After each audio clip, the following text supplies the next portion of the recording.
Good evening, I'm Katerina Georgieva. This is CBC Windsor News. Thanks for joining us. We begin with an unexpected visit by the Prime Minister to Windsor, Essex. Justin Trudeau's stop in our border city comes on the eve of possible tariffs. CBC's Jennifer LaGrassa brings us tonight's top story.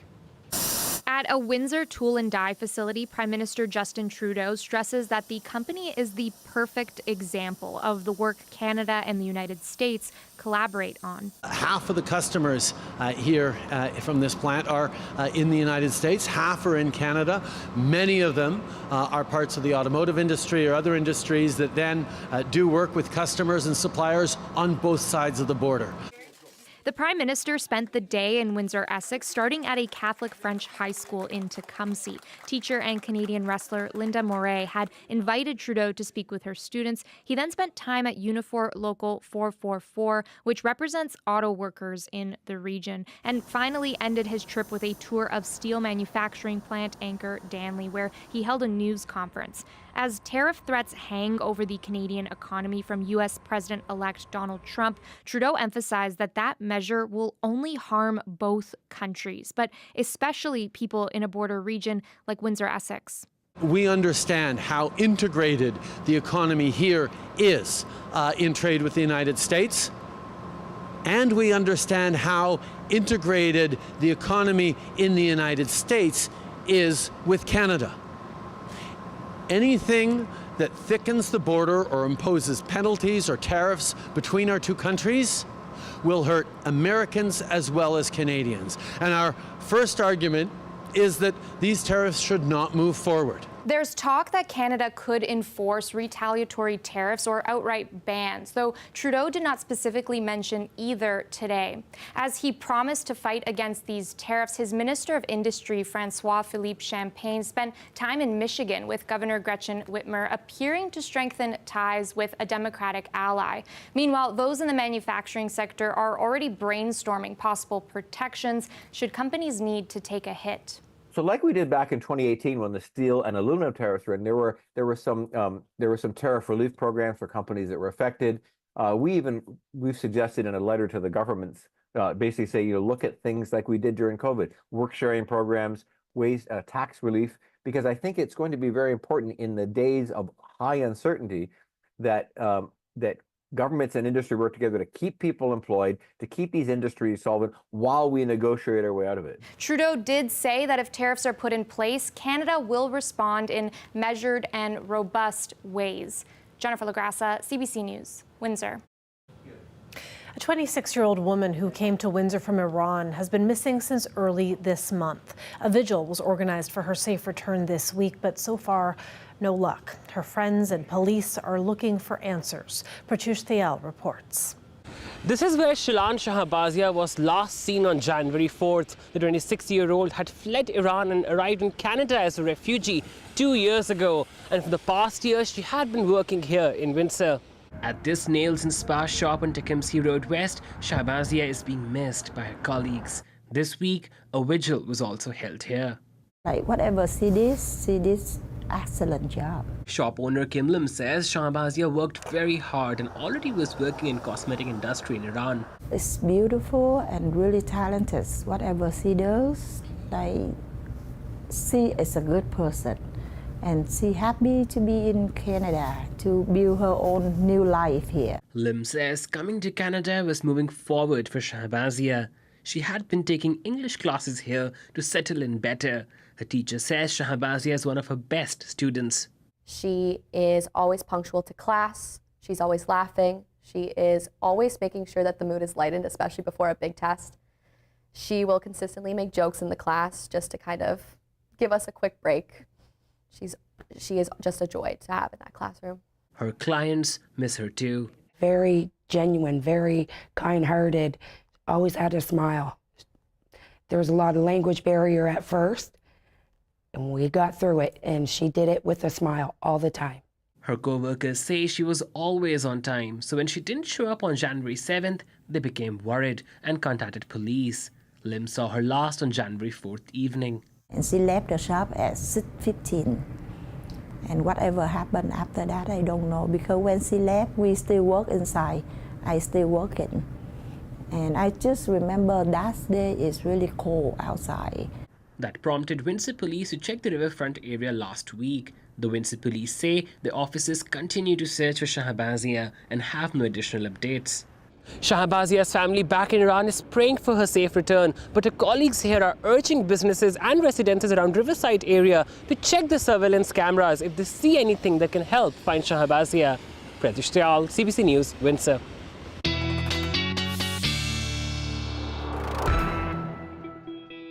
Colette Kennedy is with us now for a quick look at weather. Colette, another cold one today. How's it looking out there? Yeah, but it's starting to at least move in the other direction. We're getting closer and closer to some milder temperatures.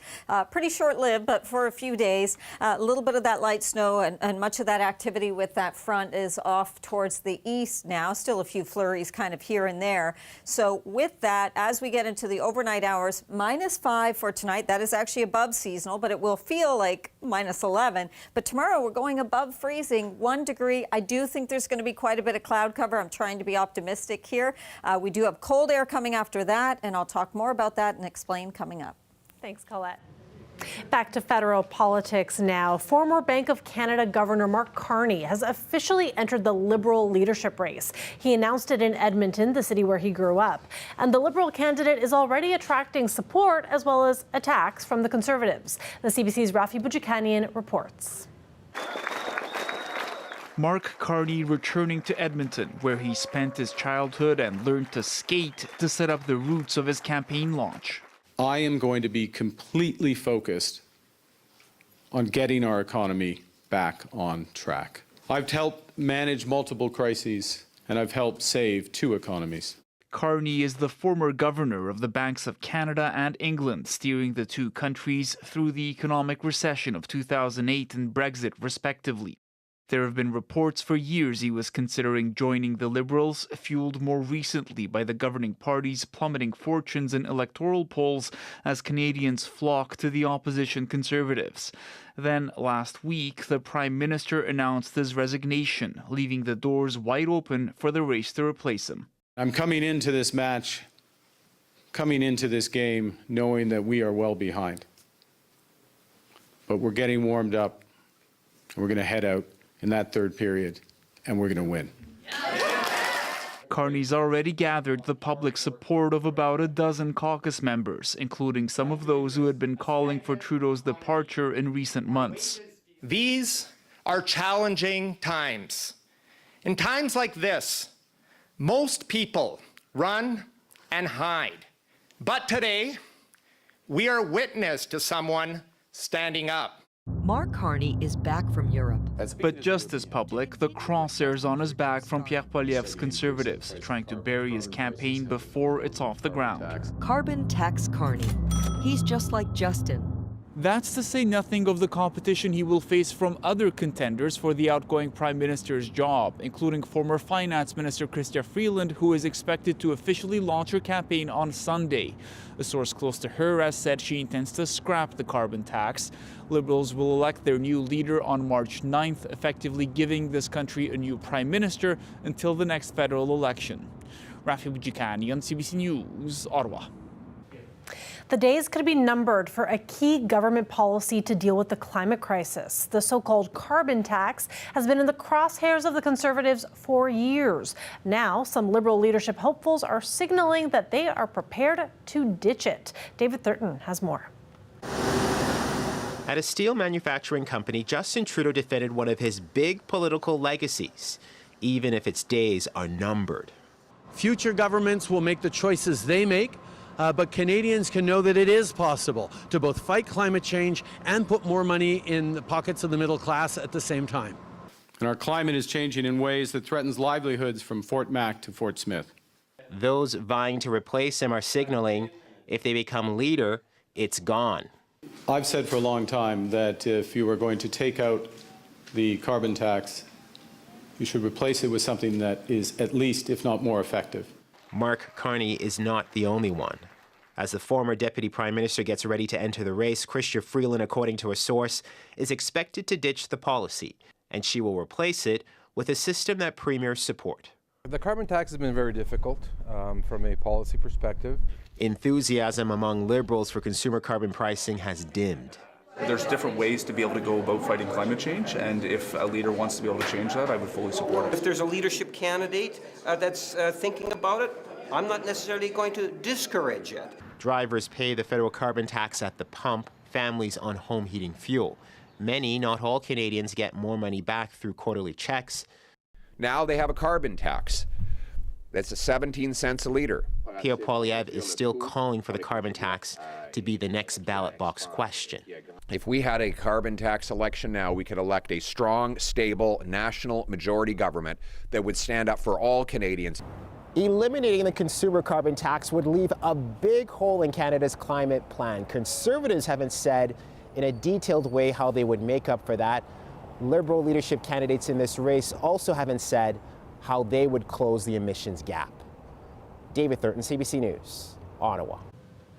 The fight against the Los Angeles wildfires continues, with the two largest fires 22% and 55% contained. The race now is to build on that momentum before an expected change in the weather on Sunday.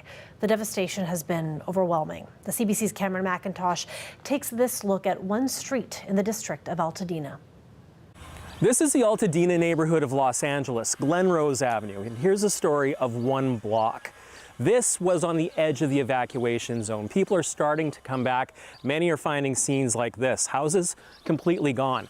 Now, this started when the trees in the back caught on fire. The fire spread. Alba Meda and her family, they've been coming here looking for anything that they can salvage. She only speaks Spanish. Her 12-year-old son says they've found nothing.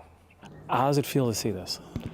It's really sad because my whole entire life here, 12 years, every single year here. Now over here next door at the neighbors, they lost their garage and likely their family business, but check this out. They've started a completely grassroots donation center. Clothes, food, baby supplies, pretty much anything that anyone who lost everything may need just to get to the next day. We got diapers, wipes, formula, like there's boys' clothes here, girls' clothes there. I couldn't sit back and just not do anything, you know? Especially since our house was left standing. I felt like it was for a reason.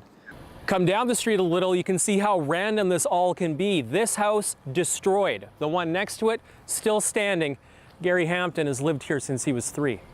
Well, it's a good thing we got out. You know, we didn't get burned up. But yeah, it's, we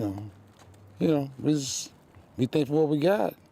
Look up. A red streak of fire retardant stains the mountain above as life here resumes. All of these people, neighbors, all of them hit by the fire in different ways. Cameron McIntosh, CBC News, Altadena. A new report from the International Labour Organization shows unemployment is at a historic low across the globe. Over the last 30 years, we have never had an unemployment rate so low. The uncertainty around the outlook is very important. And obviously, we have the discussion around global trade. We have climate changes hitting us more and more. The world unemployment rate has been at 5% since last year, but the positive trend is not the same across countries and age groups. Young people face much higher joblessness at 12.6%.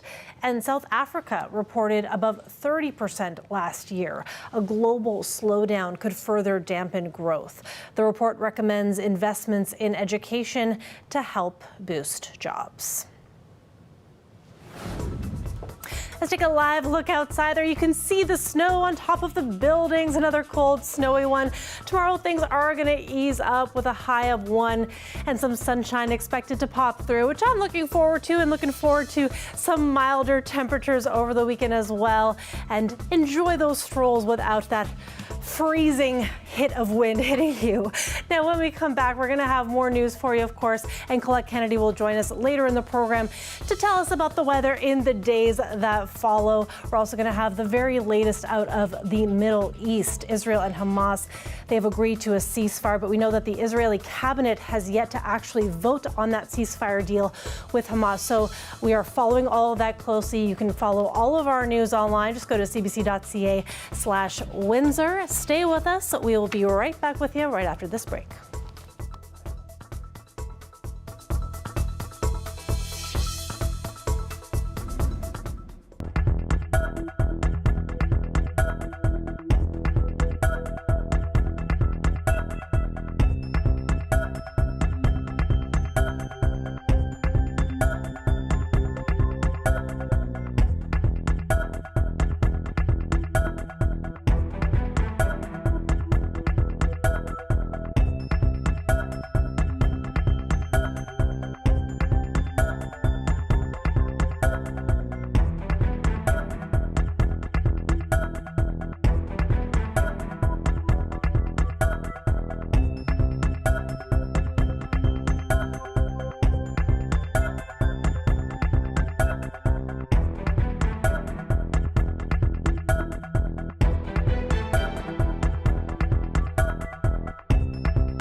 Welcome back. The Israeli cabinet has yet to vote on the ceasefire deal with Hamas. But if it is approved, the first phase of the agreement would begin on Sunday. CBC's Sasha Petrusik has more from Jerusalem. The ceasefire deal seemed to be on again, off again most of the day today. The Israelis complaining that Hamas had raised last-minute demands that were unreasonable. Hamas saying that it did not do that and that, in fact, it was going by the agreement that was announced yesterday. But in the end, it looks as though the ceasefire deal is back on track. Israel is now going through the process of getting cabinet approval and getting the approval of the Israeli parliament, the Knesset. There is an issue there, though, because Prime Minister Benjamin Netanyahu has been under pressure from a couple of the far-right hardline parties in his own coalition. They have said that they don't want this ceasefire deal, that they want to continue fighting. But it does seem as though Netanyahu is going to go ahead. And there's been a lot of pressure from the American side to keep that on track. On the ceasefire, yes, I am confident, and I fully expect that implementation will begin, as we said, on Sunday. The schedule is like this. On Sunday, 5 female soldiers, Israeli soldiers, who have been held hostage in Gaza for the past 15 months, will be the first to be released. After that, a number of other things will start to take place in the territory and outside as well. The Israeli military is supposed to pull back to the borders. Aid agencies are supposed to be able to ramp up the amount of aid that they've been able to get in. Also, there have been these lists of Palestinian prisoners being held by Israel in its jails. Well, over 1,000 of these are scheduled to be released in exchange for the hostages, the 33 hostages who are going to be released over the next 6 weeks. And all of that is going to be a very complex process, and that is just the first phase of a much more complicated and even longer process, a 3-phase process that will take weeks after that. Sasha Petrusik, CBC News, Jerusalem. A town in rural Ontario offers a stark example of the doctor shortage many parts of the country are facing.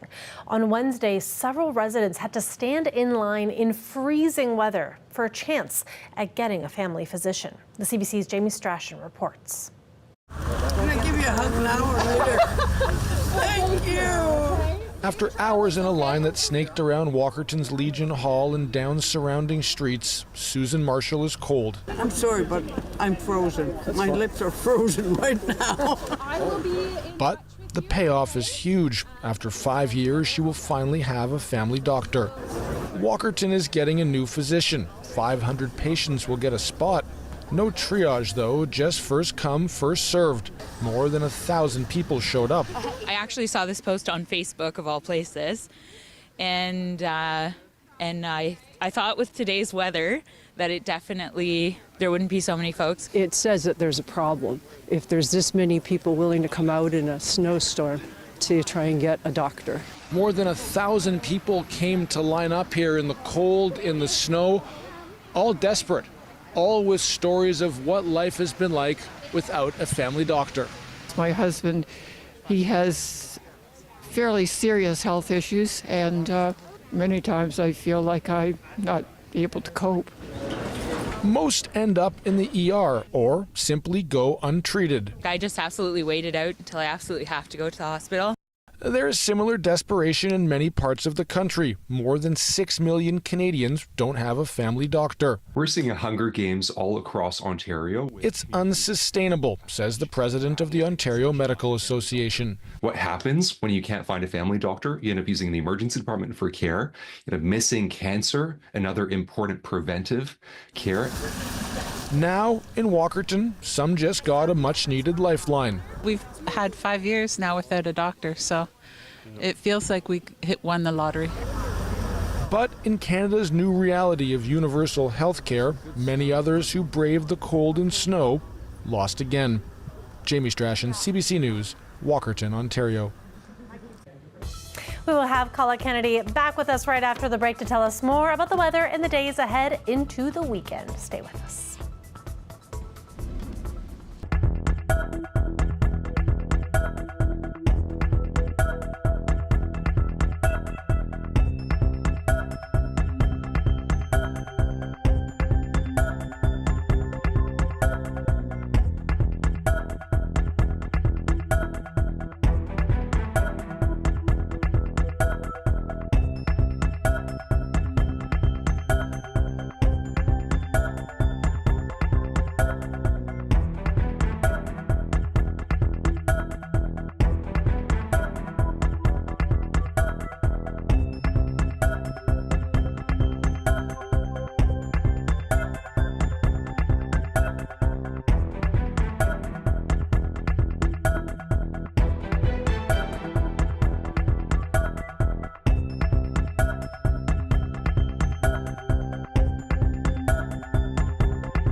Colette Kennedy is back with us for more on weather. And Colette, tomorrow, I'm hoping to see some sun pop through. That is my hope for tomorrow. Okay, and you know, it's a good hope to have. I'm only a little bit hesitant because it does seem like there's a lot of cloud cover and we're going to be kind of on the line, so we could actually luck out.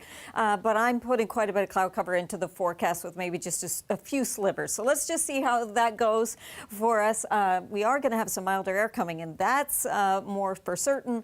And then some colder air after that. I'll walk you through it all. Here we go. Current temperatures on the milder side as we're coming up a little bit there. And the winds, we're still contending with the winds, mostly a west-southwesterly flow. Elsewhere, it's caused some lake enhancement with that snow that was passing through. But it's just enough to kind of drop things down a little bit in terms of how it feels. Much cooler towards London and Kitchener at -10, Windsor at -7, Chatham-Kent there at -9 for your wind chill. So the main kind of activity with that system, it was light in nature, but I know it's kind of continuous, right? We get a dusting to a few centimeters, is off to the east, other than some enhancement here from the winds to the north of us. Where I really want to draw your attention is to what's going to be coming, but I will kind of illustrate the few days in between. So there goes that system number one. This is going to be the one that's much stronger, and it's going to be hard not to notice because of how cold the air is going to be. And kind of in between the two, as this one is approaching, as we get overnight tomorrow night into Saturday morning, we start to see some mixed precipitation coming through, and I would expect much of it, because the temperature will be a little bit above freezing, will actually be rain or some very, very light but wet snow. Then that passes through. By Saturday evening, the cold front's gone through and the cold air starts to filter in. So the temperature begins to fall off Saturday night. The core of that colder air kind of gets here at the beginning of next week. So it's actually going to get even colder from there if you're thinking on Sunday, wow, this is really chilly. Overnight temperatures tonight, they are going to be either steady or kind of rising as we get towards tomorrow, because we are coming up to that high 1 degree.